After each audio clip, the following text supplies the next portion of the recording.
Hey everyone, Assalamu alaikum. It's Suma.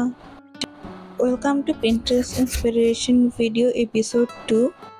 আমার আজকের ভিডিওর ইন্সপিরেশন হলো এই টাইপসের ফোলা পাউচগুলো। মেকআপ পাউচ বা পেন্সিল পাউচ হিসেবে ইউজ করা যাবে এই ব্যাগগুলি। সো ভাবলাম মাল্টিপারপাসের জন্য আজকে একটা পাউচ বানানো যাক। বেশ কিছু ইজি স্টেপের মধ্যে বানানো ট্রাই করেছি আমি পাউচটা। তো কেমন হবে পাউচটা তা দেখার জন্য ভিডিও শেষ পর্যন্ত দেখতে হবে। প্রথমে পাউচ যে সাইজের বানাবো সেই সাইজের একটা বক্রম কেটে নিয়েছি এবং সেই মাপ অনুযায়ী একটা ফোম কেটে নিচ্ছি।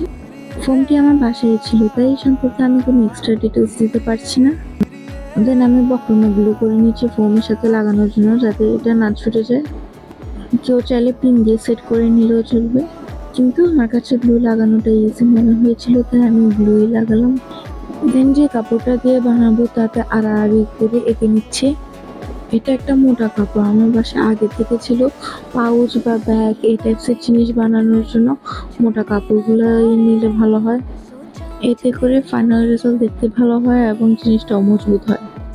এটা করার সময় আমি বেশ কনফিউজ ছিলাম যে এটা কোনাকুনি করে করবো নাকি সাইড বাই সাইড দাগ দিয়ে যাব। কাপড়ে দাগ দিয়ে পিন করার পর এবার সেলাই করার পালা। ফাইনালি সেলাই করার টাইমে আমি শিওর ছিলাম না যে আমি কিভাবে করবো, কোনাকুনি করে বক্সের মতো করবো নাকি আড়াআড়ি ভাবে লম্বা লম্বা সেলাই দিব। ভাবতে ভাবতে আড়াআড়ি করে সব সেলাই দেওয়া শেষ হয়ে গেছে। দেন আমার ততটুকুতেই খুব পারফেক্ট মনে হচ্ছিল, তাই আমি আর কোনাকুনি সেলাইতে যাইনি। অ্যান্ড অবশেষে আমি এভাবেই রেখেছিলাম, শুধু আড়াআড়িভাবে দাগ দিয়ে।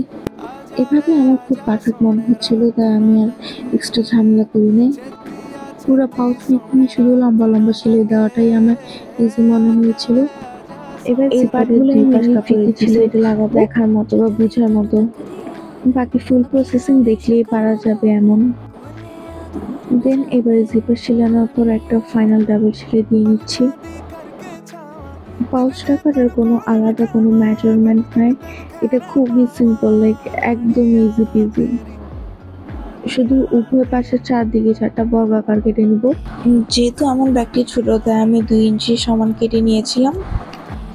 তারপর ব্যাগের 2টা সাইড সেলাই নিতে হবে। প্রত্যেকটা সেলাই হওয়ার পর আমি ডাবল সেলাই দিয়ে আরও ব্যাগ স্টিচটা সিকিউর করে নিচ্ছিলাম। এবার এটা হচ্ছে হালকা ট্রিকি পার্ট, পাউচের দুটো সাইড একসাথে ম্যাচ করে এবার সেলাই নিতে হবে। যারা প্রথমবার বানাবে তাদের হালকা কষ্ট হতে পারে বুঝতে, তাই ভিডিও আর ফাস্ট করি নাই।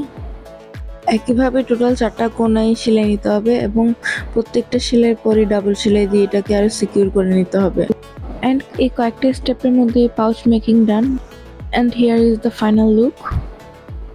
ব্যাগটা আমি মিডিয়াম সাইজের রেখেছি এবং এটার ভিতরে একটা আস্তিনও দিয়েছি, যা ভিডিওতে দেখায় আর ভিডিও বড় করতে চাইনি। এতটুকুই আজকের ভিডিওতে। কেউ কোনো কোয়েশ্চেন থাকলে feel free to ask. Bag making তোমাদের কেমন লেগেছে এবং নেক্সট কি ভিডিও দেখতে চাও, let me know in the comment.